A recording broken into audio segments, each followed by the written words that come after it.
Sup YouTube, it's your boy Black Yoshi coming to you from the Red Cloud Village once again here today to bring you another fire anime episode breakdown of some of that God of high school, God sauce, hot sauce, greatness, whatever you want to call it. We about to get into it. But before we get into it, make sure you guys like, comment, and subscribe.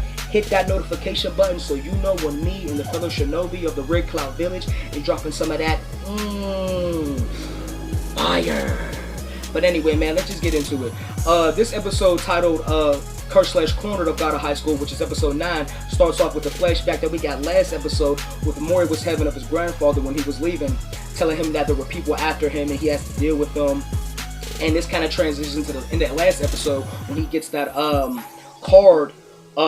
letter with his grandfather, seeming like he's being held hostage somewhere. So after that little flashback we transition into G.O.H, his grandfather, going up against Nox, and we get a little bit more dialogue between him and the Nox Association. And essentially the Nox dude says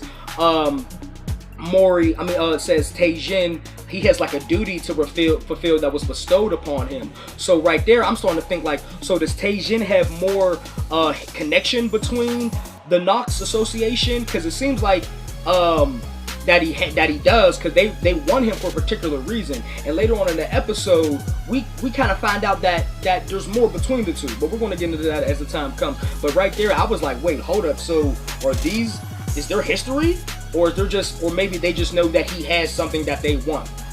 So we transition from there, and then we go to Mori, and Mori's riding his bike. My boy Mori is booking it. He got that he got that motherfucker all the way on 7. He's booking it. He's talking about, want to go find his grandfather. He has holding a picture that we got in the last episode in his mouth, and then he says to himself as he's going to go after his grandfather, he says that that he promises to make it back for the tournament for MIRA and Dewi, but right now he's like, I gotta go take care of this. But he promises to make it back in time before the tournament ends. And then we transition to the tournament, the beginning of the quarterfinals, and we find out that the first match is between Mori's team, Team Soul, versus Team Jeju, which for the most part we don't know what they look like. They just have these hooded cloaks, so we don't know anything about their characters, but we find out what they look like once the tournament begins.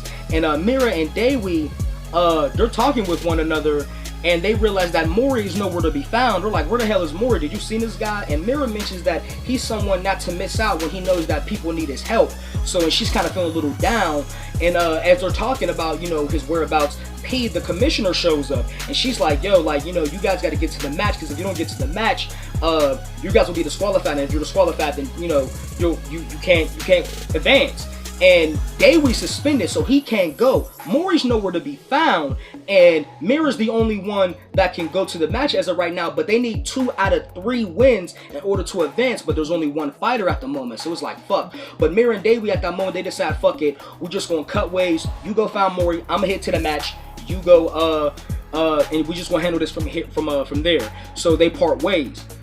And then after they part ways, we do now transition into the match. And we find out the goddamn Jeju team, MIRA goes up against this dude named Marn. And he's this big ass buff black dude. Nigga look like Darkshine's little brother from fucking One Punch Man. He's buff as hell. Dude got like a 32-pack Speedos and some damn swimming goggles. I'm like, get him the fuck out of here, dude. Who is this dude? But he mentions that he always wanted to go up against someone who uses the Moonlight Sword style. So right there we find out from day one that this dude had his eye on MIRA. You know what I'm saying? So it was like, damn, like, okay, we get some more I guess not history between these two, but we just see that there is a want and a need from this character and an interest that he has in MIRA. So as that begins to happen, we transition back to Mori. And Mori walks in, and Mori, he goes into the goddamn warehouse. He sees that his grandfather's there, and he's like, oh shit, granddad. He runs up on him like, oh shit, what the fuck? So it seems like he finds him, but we cut away immediately right after that, and you're like, damn, man, I want to see more of that. But we cut away back at that, and MIRA, she's fighting against this motherfucking Marin dude, and she's holding her own, but dude's teammate throws him a wooden sword from the stand, and see that it's a wooden sword that Mira's using as well, that she's using a moonlight sword style with. And then I'm like, okay, he did mention that he was interested when it came to the moonlight sword style, so I'm guessing this dude has some practice in it, because once his teammate hands him the wooden sword, they clash. But in that moment, Mira realizes that, hold up, that's her original sword that old boy took from episode 4 in the wedding and shit, when he pieced out in a Lambo with it. You know what I'm saying? That's what happened right there. And and she's like, oh shit, what the fuck? And he mentions to Mira that she had this blade and she was unaware of its power. So Mira right there near is shook. You know what I'm saying? She's like, oh, what the fuck? Like, that threw her off guard, because she knew dude had it, but she wasn't expecting this dude to pull up with it. So I was like, damn, Mira, but keep your head in the game, man. Keep your eye on the ball. So after that, we transition to Daewoo, and Daewoo, you know, he's looking for Mori. He's like, where's this nigga at? Where the fuck is this dude at? Checking rooms. He's running down a hallway and shit. Then he sees a room to his right that's open, and he, you know, peeks in, and then he sees old boy, you know what I'm saying, old head in high school and shit. You know what I'm saying? Nigga, get your GED, get the fuck out of high school. That nigga with the Thor hammer and shit, that, you know what I'm saying, when he smacked Daewoo and shit. That dude, he's out on the ground, he's out for the count, passed out, seeming like he was ambushed or attacked. And Daewoo walks up on him, and he's like, yo, you know what I'm saying, trying to see what's going on with him, see if he cool. And then all of a sudden, we see like a silhouette of this badass chick dressed like a thotty Kill Bill for Halloween and shit behind my boy fucking Daewoo. And this bitch says, you look good. And I'm like, hold up, like, okay, Daewoo, you might have, bro, okay, you might have some good on your hand. You might, look, bro, you might be getting some ass, or you might be getting your ass whooped. All I can tell you is that you just need to turn around and handle some business behind you. So anyway, we leave from there, and we go back to the tournament. And this Lee Mirren dude and Mira, they're still going at it, you know what I'm saying? But he reveals to Mira that her original sword that she used in the beginning of the series, he ends up transforming into its true form, which looks like this yin-yang hilted blade. And he says that this blade is actually a national treasure, which is similar to the one guy, I believe his name was Exley, that Joker fought against back in episode 7 when they were in the hotel, because he had a national treasure named Dorndal, and I believe it was a sword. So that explains Mira's moonlight sword being a national treasure as well. And I'm like, oh, okay, I'm starting to see a little bit of connection. And he says that, how could you have this blade this whole time and not be aware of its power?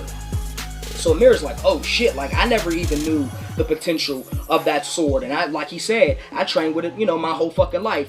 And but Mira still isn't, for the most part, like, taking it back. She still goes in, you know what I'm saying? She like, fuck it, it's a tournament, I still got bite. So, you know what I'm saying, she ain't got no sword because hers broke. You know what I'm saying? She just runs up on that man, hits that man with the goddamn no sword style, you know what I'm saying? Shout out to Zoro, One Piece, hits that nigga with that. Then she hits that man with that goddamn windmill kick, you know what I'm saying, that she hit old bitch with in the last episode. Then she hits that man with the with that goddamn #1 David that she hit that boy Kane Mansuck with first episode. You know what I'm saying? Ruptured that man's whole sternum. You know what I'm saying? He couldn't poop for a whole week.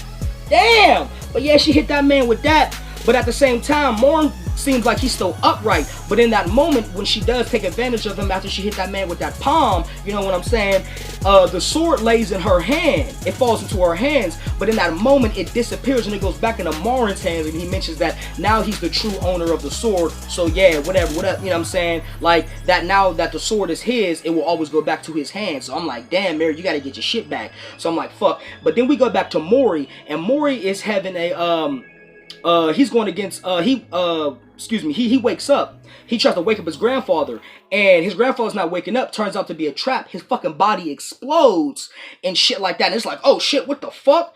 And seemingly it seems like Mori's out for the count, but he's not. My boy Mori comes back up in there, you know what I'm saying? And he is down for the count, excuse me. He is down for the count. But some guy comes in after the explosion, and he's wearing a suit, and he kind of looks like Joker with no glasses. He's got on a suit, got like the eyes are slick back, but he just ain't got no glasses. And Mori wakes up after the, you know, from the explosion out underneath the rubble, and he's like, yo, like, who the hell are you? And he's like, doppelganger. And I'm like, oh shit, what the fuck? And essentially, this dude is just, I span Shadow Clone Jutsu. That's essentially what his power is, what his Charyuk is. And essentially, in that moment, Mori is surrounded by a bunch of fucking damn Agent Smith clones and shit. And he's like, oh shit, what the fuck? And we cut away from there. And but wait, before we cut away from there, he mentions something about taking out MORI is a part of a way to obtain the key or something like that, which I was really interested in. Like, that's something that he mentioned. And I was like, so is he talking about his grandfather, or is he talking about something else? Well, clearly he might have been talking about his grandfather, because he did lead MORI there into the trap. But I'm still, like I said, I mentioned something about the key in the last episode, so I'm really interested in, well, I kind of have a theory what it is, but at the same time, I just feel like this key thing, I just hope they just explain more into that at some point before at least the first season's over. And after we leave, like I said, after we leave from there, we go back to the tournament, and he's sitting there, and Morin is telling MIRA, that we had high hopes for you when it came to having this sword style. Like, we had high hopes, and then we get a flashback into him having them in the meeting with old boy who took the sword from MIRA in the Lambo. He's there, but we also see Marin's there when they're talking about reclaiming the Moonlight Sword. But in that, like I said, but in the match at the moment, Mirren has the sword, and so that was a confirmation that they were a part of Nox. You know what I'm saying? So I'm like, oh shit. So, you know, it seems like Nox either wants strong people or strong weapons or whatever a part of their ranks. There's something more about Nox that, you know, that we're not really getting into just yet. And he's, you know, he's going at it. And we transition after that, after them two, you know, he pretty much reveals that and everything like that. We go back to Daewee, and Daewee is throwing hands with the goddamn motherfucking badass thotty Kill Bill dress chick. You know what I'm saying? They kind of just strapping a little bit. He's really not fighting too much. She's on the offense, he's on the defense, and then he essentially just hits her with like this leg move that like subdues her. She kind of falls back on her ass, and she's looking at Daewee like what just happened? And my boy Daewee keeps it calm, cool, and collected. He said, look, bitch, I ain't got time for your game. So he turns around and he picks up the guy that he fought a few episodes ago back with the hammer, and they're hitting out to the room, and next thing you know, she jips in front of these dudes. She, you know, hops up in front of them, and she looks at Daewee, and she's like, I like you, you're cool. And then she just kisses this man right on the mouth, and I'm like, hold the fuck up, like, goddamn bitch, like, it's COVID, bitch, calm down. You know what I'm saying? But yeah, yo, she just straight up kissed him, and I'm like, damn, first we had Arnos and Sasha from goddamn Demon King and shit, first date, you know, meeting and shit, and now we got goddamn Daewee and this chick, man, like, what the fuck, man? Even these anime bitches out here to be for the streets, don't get it twisted. But anyway, after that happens, well, he notices that this chick is from Jagal's team, and I'm like, oh shit. And once he realizes that, Jagal ends up pulling up, and I'm like, oh shit. Like, what the fuck? But Jagal don't throw no hands with Daewee, you know what I'm saying? He just says like a little slick remark, like, it always seems like you're in the most random places when I come across you, or something like that. And then he tells the one chick like, yo, let's get the fuck out of here, and they're hitting back. But he tells Daewee, he says, you need to get out there talking about the match with MIRA, because he said it's looking like it's almost over. And I'm like, oh man, excuse me. And before he leaves, we see Daewee think to himself like, yo, if I would have moved for that second, that might have been an end for me. And I'm like, man, this man Jagal, man, I don't blame you, man. This man, some of goddamn shark mouths and shit. I don't blame you, bro. I don't blame you. Some of you goddamn the life of Jaws and shit. But anyway, we leave from there, and we go back to MORI. And MORI is fighting against these doppelgangers, you know what I'm saying? Goddamn Agent Smiths and shit. MORI's fighting against them and shit. And essentially, yo, he's like, yo, like, it's crazy. And as he's fighting these doppelgangers, we see the guy, the Agent Smith dude that I'm just keeping calling Agent Smith. We find out his name later on, but I'm just calling him Agent Smith as now. We see him going up against as his clones are fighting MORI, and he's mentioning Taijin. He's saying that Taijin was once this final weapon that they used to fight against the North, and he pretty much shitted on all the Northern style Taekwondo motherfuckers, and he defeated the members of the Six, which is Mugen Squad. So I'm like, what? Mugen! you ain't feeling too good right now, bro. I'm like, damn, bro. Because, you know, Mugen, he got that God palm. So I'm like, damn, if Mori's grandfather flexed on this dude, he gotta be a beast. But that at the same time surprises you about Nox being able to supposedly take him hostage. Or even if they did take him hostage, it might all have been a trap just to set up Mori from jump. So his grandfather might be cool and just, you know, chilling somewhere. But that's pretty much where we kind of get into that. And I'm like, damn, yo, like, really though? His grandfather was a beast like that? Crazy. But then after that, the goddamn Agent Smith clones and shit, they pretty much dogpile Mori, yo. They dogpile this motherfucker through the goddamn ground. You know what I'm saying? They straight up just, bitch, you know what I'm saying? And he goes through the ground, and then once he hits the ground, he's kind of fucked up and shit, and he looks to the right, you know, and he sees the clones of Team Jeju dead. Well, not the clones, the real bodies of Team Jeju dead underneath the goddamn floor. And he's like, oh shit, what the fuck? And then the one dude mentions to Mori that he's like, yo, after you saw this, I can't let you leave here. You know what I'm saying? I can't let you leave. But this pisses Mori off. Because, you know, he's mad that this is all a trap. And, you know, he could be at the tournament and you just wasting his time. So Mori, in that moment, he doesn't activate, but he essentially just like gets all the clones off him, and you just see this like burst of energy real quick, and you know what I'm saying, the clones just get the fuck out of here, and dude sees Mori get up, and then Mori just does that he's like, nigga, hit them pressure points on that ass, man. He had to summon his inner goddamn Neji right there, and he was like, yo, for the next hour I will feel nothing. And I'm like, he's about to shit on this dude. He's about to take this dude's lunch money, his lunch tickets. You get no food this week at school. You sit alone in the corner. He's about to shit on this dude. I couldn't believe it. And I just got hyped as hell. But after that, we transitioned back to the match between MIRA and Marin. And he's just abusing MIRA. He's shitting on her, man. He grabbing her by the hair, smacking her and shit. He don't give a fuck. And he's telling her that, you know, she's weak and she's powerless. And like I said, this isn't even a real MIRA. This is the clone. And he's flexing on her like that. And he ends up stabbing her through like the side. And she kind of falls back. And in that moment of her,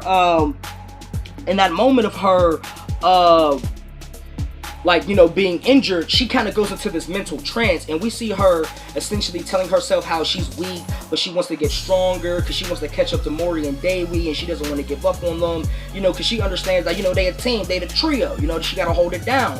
And we hear this voice, a voice of a man, and the voice of the man is also coming from like a quote-unquote doppelganger, no pun intended, of MIRA. In a sense, he's telling her like, hey, you're weak. And she's like, yeah, but I vow to get stronger and I want to be stronger. And he tells her like, yo, well, if you want this power, you know, and you want to make sure your name can be, I guess, spread through the history of creation and shit, you know, and become unparalleled. And she vows to, you know, she doesn't, you know, she accepts this power, and she takes the hand of, I guess, herself. And right then in that moment, this bitch unlocks her Charya, the first one. You know what I'm saying? Maybe more in day we have it, but it just hasn't been, maybe it just hasn't been explained yet. But she seemingly being the first one to unlock it. And when she does, she summons the great spirit of the legendary warrior Lubu, bro. Motherfucking Chinese warlord and dynasty wars and shit, nigga, who was going in. And there's a new manga out called Record of Ragnarok. I don't read it per se, but I know that Lubu is a character in that series. So if you guys are big Lubu fans, check out Record of Ragnarok. It's a manga that's currently out right now. But anyway, I'm like, yo, out of all spirits, she summoned this dude. That's hype. That's what's up. Because I figured it would have been a spirit, you know, like a female spirit or something. But no, it's this dude. And in that moment, she gets like these little tendrils on her fucking head that represents her barring his power. And she's just going in. But before she goes in, the sword that is named Fang Shun goes into her hand, and now it claims MIRA as the true owner. So MIRA now has the rightful ownership of the Moonlight Sword style once again, but now she's tapped into a new power with it. So MIRA's only going to level up from here. Let's go. And she goes in, but before she goes in, this goddamn Marin dude, because like I said, he was dressed as a swimmer, so his Charya beast, or whatever you want to call it, is a goddamn kraken. So all these damn tentacles and shit's coming at MIRA, and she's slicing and motherfucking dodging them, fuck out of here, Squidward, you know what I'm saying? She just shitting on this dude. Then she hits this man with a goddamn new move. I'm not even gonna try to pronounce it. It was like Fang Xian Huan Ji. It was something crazy, but she, whatever it was, she shitted on that dude. And after that, he collapses. I mean, this man was spread out on the ground, double cheeked up for no reason. I'm like, bro, if you don't give this man a goddamn pair of shorts, there's children watching this right now. We don't need to see all that. We don't need to see all that. So we transition, excuse me, we don't transition at all. And after, you know, it seemed like MIRA has won the fight, she seems like she's about to collapse. And before she falls over, my boy MORI comes in and grabs her like, yo, I made it just in time and shit. And she gets taken to the sideline, and Dewi congratulates her because it seems like she has been the first of the three to unlock Charya. And she's like, yo, I can't even believe it myself. But then Dewi mentions that, but look at MORI. This nigga look like he mad as fuck. And we see MORI, he just got the eye of the tiger right now. He just ready to put in fucking work. He don't give a damn what's happening right now. So he's going up against the next Jeju team member, who's the Dead Nox member. He's going up against this dude. And we just see MORI put in work. He hit this man with a goddamn flash. I don't even know what the fuck it was. He just shit on the dude. He utterly destroyed that dude in a split fucking second. It was over with. There was nothing he could do. He shit on that dude. And then we end up seeing like a flashback of him fighting against the doppelganger nigga. And he's shitting on that dude. And then we get like this fucking parallel panel of him fighting the fucking Nox dude that was the clone in the fucking tournament, and then the flashback of him whooping the doppelganger dude's ass. So I'm like, so you just gonna give us 2 time frames of you flexing like that? He was whooping that dude's ass. I mean, combos fucking for days. Hit that man with the fucking perfect, man. He was whooping that dude's ass. MORI for the fucking win all day. Whooped his ass. Main character, you know what I'm saying? Main character, you know what I'm saying? That's what main characters do, you know what I'm saying? They hold it down. And once he's flexing on this dude, he ends up, you know, busting out the goddamn dragon shit, you know what I'm saying, the dragon kick, then the twin dragon kick, and I'm like, MORI, you're too saucing right now, man. You asked me, did I need more sauce on my barbecue, fucking on my ribs? Yes, give me all that sauce. God damn it, he had mad shit in his back pocket. He just hit this dude, man, taking him the fuck out. And then we see goddamn Mujin in the 6. And they're watching MORI, you know, take on, you know, in the tournament. And then we hear Bong Chim, I should say, the old guy that taught MORI the pressure point shit. He says that it seems like the tiger has raised another tiger, and we see like this dual image that transitions from JIN to fucking MORI, and the fucking silhouette and the panels of both were fucking sick. MORI looked like a goddamn beast. I have the fucking tiger, nigga, ready to put in work. But anyway, man, that ends the episode there, man. And that shit was just so fucking dope, man. From the goddamn history between Nox, seemingly, with his grandfather, MORI going in, MIRA unlocking her fucking Charya. You know what I'm saying? This episode was just hype. My boy Dewi having to deal with these, you know what I'm saying, these for the street bitches and shit, man. Yo, this episode was dope once again, man. Some of that fire.